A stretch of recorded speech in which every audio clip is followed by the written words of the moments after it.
Hello बच्चों, आज की क्लास में हम डिस्कस कर रहे हैं हमारी कक्षा 8 की गणित की वर्कशीट 9। तिथि है 22 अक्टूबर 2020 और आज का टॉपिक है एक चर वाले रैखिक समीकरण। तो हम छोटी क्लासेस में रैखिक समीकरण कैसे बनाते हैं, क्या होती है, ये जान चुके हैं। तो एक बार फिर से रिवाइज कर लेते हैं। राजू और बीनू दो भाई हैं। बीनू राजू से 3 वर्ष छोटा है, लेकिन राजू की आयु नहीं पता। तो जब राजू 12 वर्ष का होगा तो बीनू उससे 3 वर्ष कम, यानी 12 में से 3 माइनस कर देंगे तो बीनू हो जाएगा 9 वर्ष का। जब राजू 15 वर्ष का होगा तो बीनू 15 से 3 कम, 15 में से 3 माइनस करो जल्दी से, तो बीनू हो गया 12 वर्ष का। अर्थात हर स्थिति में बीनू ही 3 वर्ष छोटा है। तो ये है राजू 12 साल का, तो बीनू हो गया 12 माइनस 3 यानी 9। राजू 15 साल का, तो बीनू हो गया 15 माइनस 3 यानी 12। और अगर राजू x वर्ष का हो तो बीनू हो जाएगा x माइनस 3, यानी ये जो x है ये है हमारा अचर जिसकी वैल्यू फिक्स नहीं है, वो चेंज हो सकती है। हम इसे 16, 17, 18, 20, 25 जो चाहे मान रखेंगे तो हमें साथ ही साथ बीनू की आयु भी पता चलती जाएगी।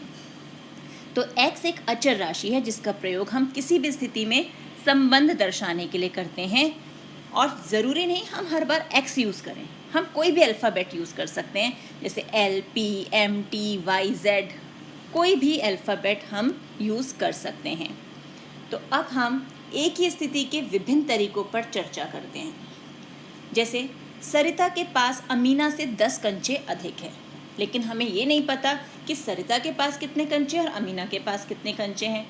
तो मान लिया अमीना के पास जो कंचे हैं वो हैं x, तो सरिता के पास अमीना से 10 कंचे अधिक, यानी अमीना के पास x है तो सरिता के पास क्या हो जाएंगे, x से 10 अधिक, यानी x में 10 जोड़ दिया, x जमा 10। सरिता के पास कुल 20 कंचे हैं जो अमीना से 10 अधिक हैं।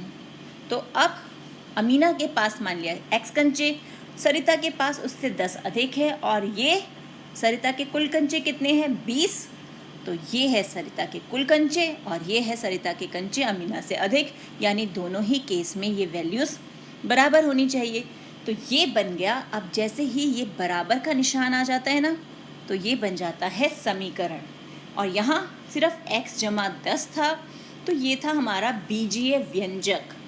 क्या बोलते हैं इसे हम, बीजीय व्यंजक। लेकिन जब हम इसकी तुलना किस बराबर करके तुलना करते हैं किसी और चीज़ से, तो वो हो जाती है समीकरण। अब अंतर समझ में आया, बीजीय व्यंजक जिसमें बराबर का निशान नहीं है और समीकरण जिसमें बराबर का निशान है। तो अब हम देखें कि समीकरण को हम पहचानते कैसे हैं। तो एक समीकरण की पहचान होती है बराबर यानी समानता के चिन्ह से। हम चर का प्रयोग करके रैखिक व्यंजकों से समीकरण बनाते हैं। अब जैसे x प्लस 10 रैखिक व्यंजक था, हमने उसको बराबर कर दिया 20 के, तो ये बन गया रैखिक समीकरण।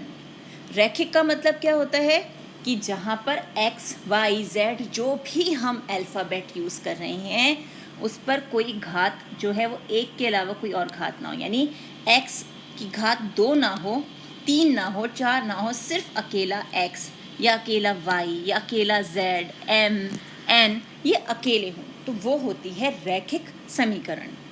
अब जैसे x जो है यहाँ पर चर है जिसका मान हम बदल सकते हैं, x जमा 10, अब ये बन गया व्यंजक। और जब हमने इसकी तुलना बराबर के साइन के साथ किसी और के साथ की तो ये हो गया समता का चिन्ह और समीकरण पूरी बन गई। तो समीकरण के में हमारे 2 पक्ष होते हैं, एक होता है बायां पक्ष और एक दायां पक्ष।